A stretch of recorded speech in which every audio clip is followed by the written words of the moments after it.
देखिए आप लोग को जो है पिछले क्लास में हमने पढ़ाया था छोटू पूर्ण वर्ग विधि के द्वारा पढ़ाए थे द्विघात समीकरण में, है ना। इसके पिछले क्लास में हमने चर्चा किया था कि द्विघात समीकरण को जो हल करते हैं टोटल 3 विधि से हल करते हैं। पहला विधि का नाम है गुणनखंड विधि, दूसरा विधि का नाम है वर्ग पूर्ण करके, तीसरा विधि का नाम है द्विघाती सूत्र। पहला मेथड और दूसरा मेथड हम लोग पहले ही जिक्र कर चुके हैं। आज हम पढ़ेंगे द्विघाती सूत्र के द्वारा हम लोग द्विघात समीकरण को कैसे हल करते हैं, है ना।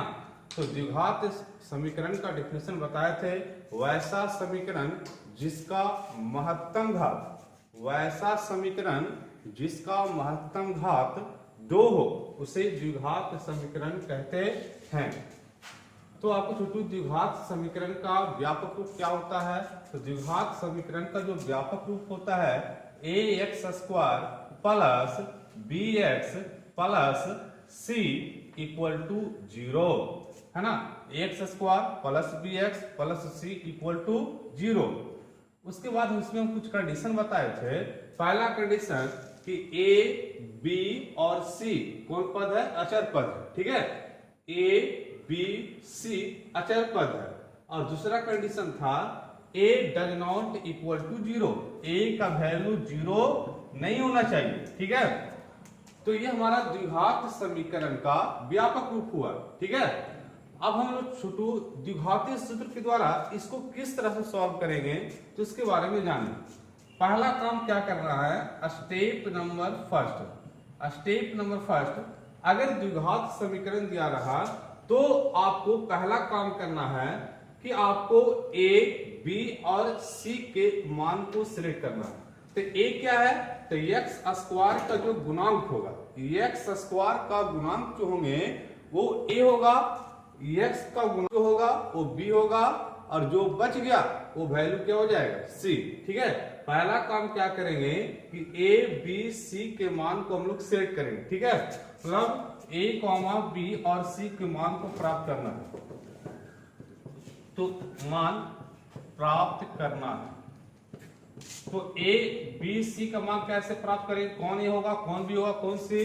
तो a होगा छोटू x² का गुणांक, x का गुणांक क्या होगा? b, जो बच गया हो c होगा, ठीक है।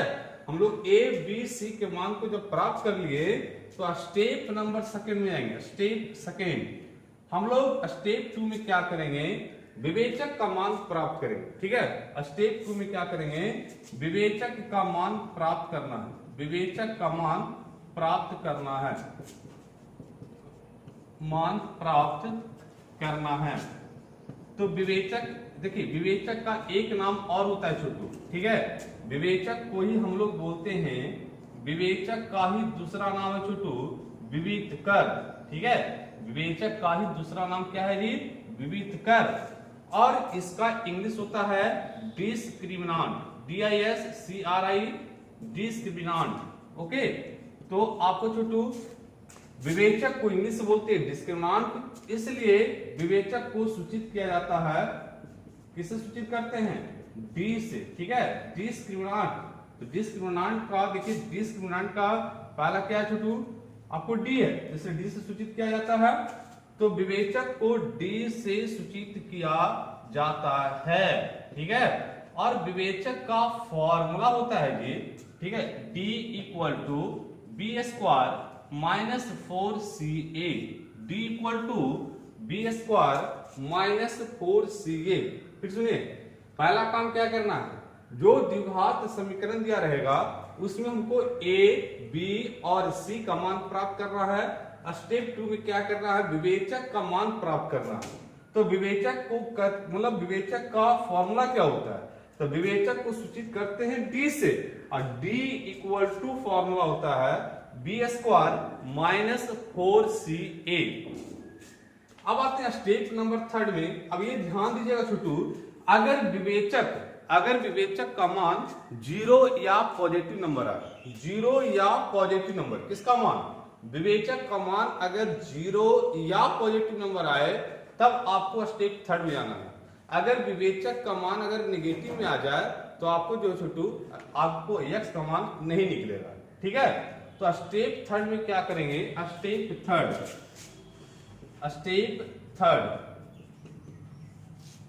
स्टेप थर्ड में होगा आपको फॉर्मूला लगाना है x equal to minus B plus minus root D बटा 2a। Okay, x equal to formula होगा minus B plus minus root D बटा 2a। तो इसका मतलब हम लोग क्या समझेंगे, तो एक बार वैल्यू प्लस लेना है और एक बार वैल्यू क्या लेना है, माइनस। ओके, एक बार वैल्यू यूज करना है प्लस का और एक बार यूज करेंगे माइनस का। ध्यान दीजिएगा, स्टेप थर्ड में जब हमारा विवेचक का मान 0 या पॉजिटिव संख्या आ गया तो x इक्वल टू फॉर्मूला होता है minus B plus minus root D बटा 2a। x का जो मान आता है, x का जो मान प्राप्त होंगे उसको बोलते हैं द्विघात समीकरण का मूल। ठीक है, x के जो मान प्राप्त होगा उस मान को हम लोग बोलते हैं द्विघात समीकरण का मूल। द्विघात समीकरण का मूल, मूल मतलब ऐसे, ये मूल का इंग्लिश होता है रूट। ओके, ये मूल ROOT रूट, मूल, ये मूल के बारे में जिक्र कर रहे हैं छोटू। तो x का जो मान प्राप्त होगा, तो x का दो मान प्राप्त होगा, एक को बोलते हैं अल्फा और दूसरे को बोलते हैं बीटा। तो कौन अल्फा और कौन बीटा होगा, तो यहां ध्यान दीजिएगा, अल्फा इक्वल टू फॉर्मूला हो जाएगा minus B plus root d और बटा 2a। ठीक है, और बीटा इक्वल टू फॉर्मूला हो जाएगा minus b minus root D बटा 2a। फिर ध्यान दीजिएगा, स्टेप नंबर फर्स्ट में a, b और c के मान को प्राप्त कीजिएगा। स्टेप 2 विवेचक के मान को प्राप्त करना है जी। विवेचक का फॉर्मूला होता है d equal to b square minus 4ca। अगर विवेचक का मान 0 या पॉजिटिव आ जाए, विवेचक का मान 0 या कोई पॉजिटिव नंबर आए तो स्टेप थर्ड का ये फॉर्मूला यूज करेंगे minus B plus minus root D बटा 2a। अब छोटू, ये एक बार प्लस लिखे एक बार माइनस लिखे, है ना, तो जो प्लस में लिखा गया उसको अल्फा बोलते हैं और जो आपको माइनस में लिखा गया उसको बीटा बोलते हैं। तो जो ये अल्फा और बीटा हुआ इसको बोलते हैं, अल्फा और बीटा को बोलते हैं द्विघात समीकरण का मूल। ओके, और इस तरह से हमको द्विघात समीकरण का क्या हो गया, मान प्राप्त हो गया। ठीक है, देखिए छोटू, एक क्वेश्चन यहाँ है 9x square minus 3x minus 2 equal to 0। इस क्वेश्चन को सॉल्व करना है, बनाना है आपको, x का मान प्राप्त करना है द्विघाती सूत्र विधि के द्वारा। ठीक है, तो हम लोग द्विघाती सूत्र विधि के द्वारा कैसे सोल्व करते हैं, तो पहला स्टेप हमने क्या कहा था छोटू, कि a, b और c के मान को प्राप्त करना है। तो a किसको बोलते हैं, x स्क्वायर का गुणांक। तो x गुणांक में समझते हैं ना, जैसे कि आपको 5x पावर 4 लिखा हुआ है, तो देखिए ये जो 5 हुआ ये उसको बोलते हैं हम लोग गुणांक बोलते हैं। ठीक है, ये जो 5 हुआ ये गुणांक हुआ और ये 4 देख रहे हैं इसको बोलते हैं घात। ठीक है, ये आपको पावर हुआ और ये कोफिशिएंट, x के आगे जो लगा हुआ है, ठीक है, उसको बोलते हैं गुणांक, जो इसके ऊपर में लिखा हुआ है उसको बोलते हैं घात। तो ये देखिए question 9x square minus 3x minus 2 equal to 0। तो a का मान कितना होगा, तो a इक्वल टू हो जाएगा x स्क्वायर का गुणांक, कितना होगा 9। b कितना होगा, तो x का गुणांक, कितना x का गुणांक है, -3 है छोटू, तो b equal to -3। c equal to जो बच गया है वो c होगा, तो c इक्वल टू कितना हो गया -2, है ना। अब हम लोग क्या करेंगे, जब a, b और c का मान प्राप्त हो गया तब फॉर्मूला यूज करेंगे विवेचक का मान, d equal to b square minus 4ca।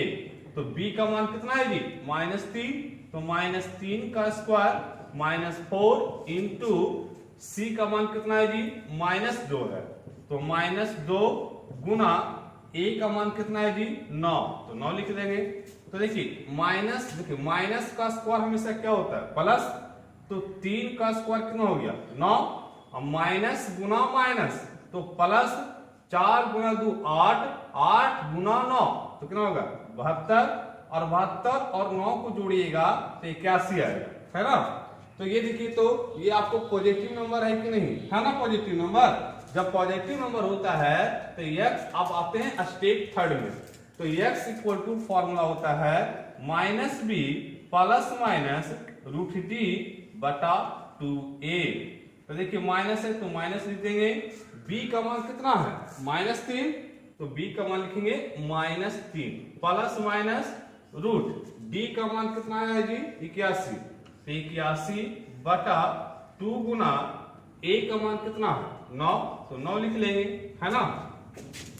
अब देखिए माइनस माइनस क्या हो जाएगा प्लस, तो ये 3 हो जाएगा प्लस माइनस 81 का वर्गमूल कितना होता है 9 बटा 9 गुना 2 कितना जी 18।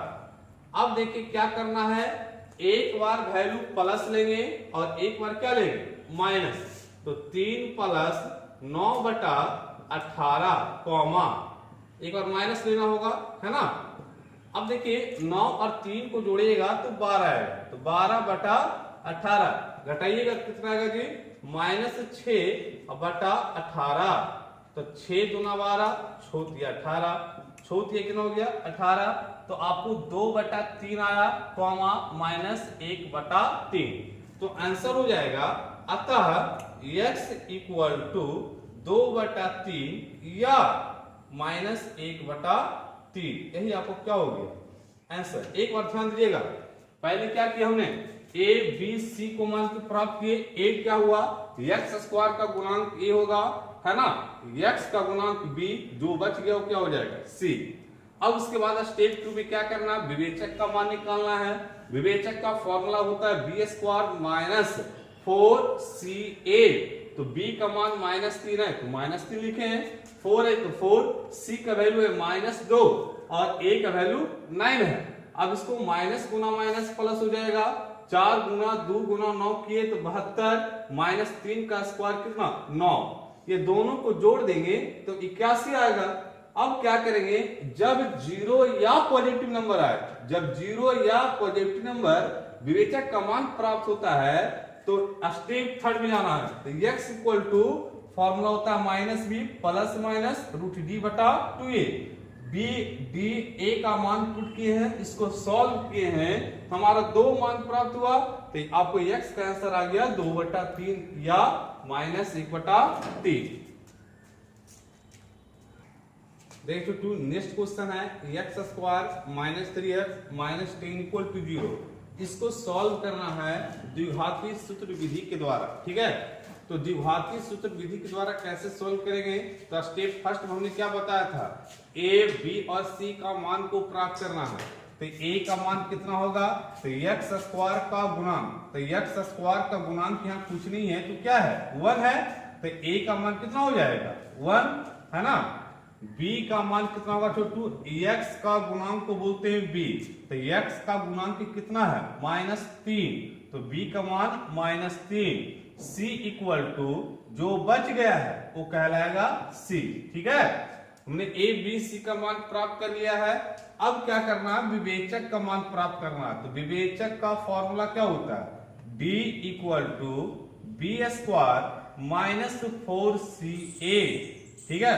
तो b का मान कितना -3 का स्क्वायर -4 इंटू c का मान कितना है जी -10, a का मान कितना है जी 1, तो 1 पुट कर लेंगे, तो देखिए माइनस का स्क्वायर क्या होता है प्लस, 3 का स्क्वायर कितना 9, माइनस गुना माइनस क्या हो जाएगा प्लस, 4 गुना 10 कितना हो जाएगा 40, तो 40 और प्लस 9 कितना हो जाएगा 49।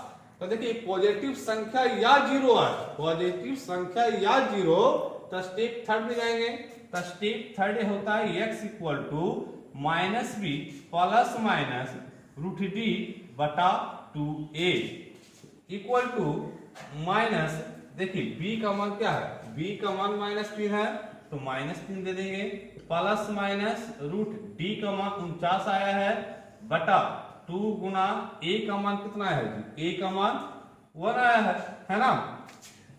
अब देखिए क्या करेंगे, x equal to minus minus क्या हो जाएगा प्लस, तो 3 हो जाएगा प्लस माइनस 49 का वर्गमूल कितना 7, तो 7 हो गया बटा 2 गुना 1 कितना 2। अब देखिए एक बार क्या लेंगे प्लस और अगले बार क्या लेंगे माइनस।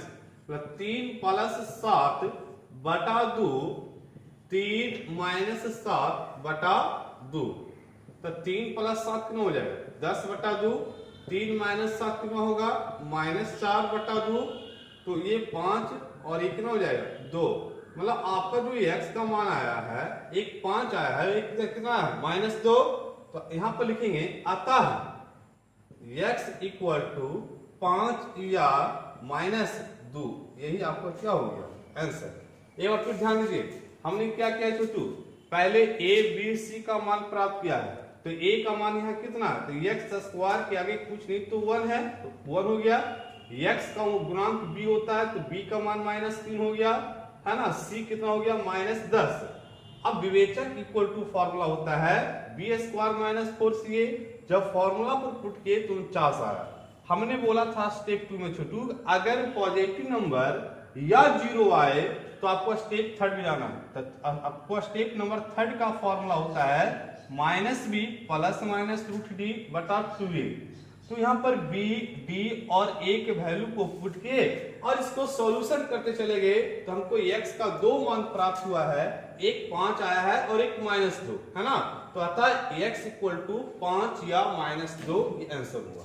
ठीक है, देखिए नेक्स्ट क्वेश्चन हमें छोटू, √2ax² + 7ax + 5√2 = 0। इसको हमको सॉल्व करना है द्विघातीय सूत्र विधि के द्वारा। ठीक है, तो देखिए पहला काम क्या करेंगे कि a, b और c का मान प्राप्त करना है। तो a = कितना हो जाएगा, तो x² का गुणांक क्या कहलाता है a। तो आपको a = √2 हो जाएगा। b का मान कितना आएगा, x का गुणांक, x का गुणांक क्या है +7। तो +7 को केवल 7 भी तो ले सकते हैं ना। और c = क्या हो गया +5√2। तो ये 5√2 लिख दिए c का मान, है ना। और स्टेप 2 क्या था कि विवेचक = b² - 4ca। b का मान कितना 7, तो 7 का स्क्वायर -4 × c का मान कितना है 5√2। तो 5√2 × a का मान कितना है जी √2। तो √2 लिख लिए। तो देखिए 7 का स्क्वायर, तो 7 का स्क्वायर कितना हो जाएगा 49, माइनस है तो माइनस लिख दिए। 5 × 4 तो 5 के 20 गुना, देखिए √2 गुना √2 कितना आएगा रिजल्ट 2 आएगा। देखिए आपको सपोर्ट है, कोई पूछे √3 गुना √3 तो क्या रिजल्ट होगा 3। √5 गुना √5 क्या रिजल्ट होगा 5 होगा। √4 गुना √4 क्या रिजल्ट होगा 4 होगा। तो ठीक उसी तरह से √2 गुना √2 कितना आएगा 2 आएगा। अब क्या करेंगे छोटू, 49 - 20 गुना 2 कितना हो गया 40। तो 49 में से 40 चला गया, कितना हो गया 9। अब जैसे ही हमने बताया था कि d का मान 0 या पॉजिटिव संख्या है तो x = फॉर्मूला होता है -b ± √d बटा 2a।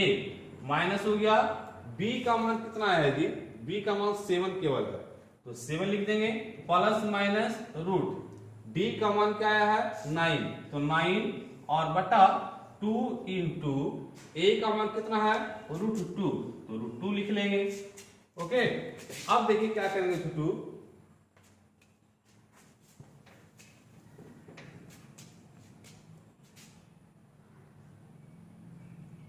-7 ± 9 का वर्गमूल कितना होता है 3 बटा 2 गुना √2 तो 2√2 हो जाएगा।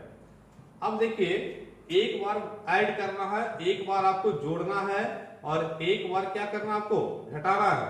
तो -7 - 3 बटा 2√2 तो -7 + 3 तो -4 बटा 2√2 होगा।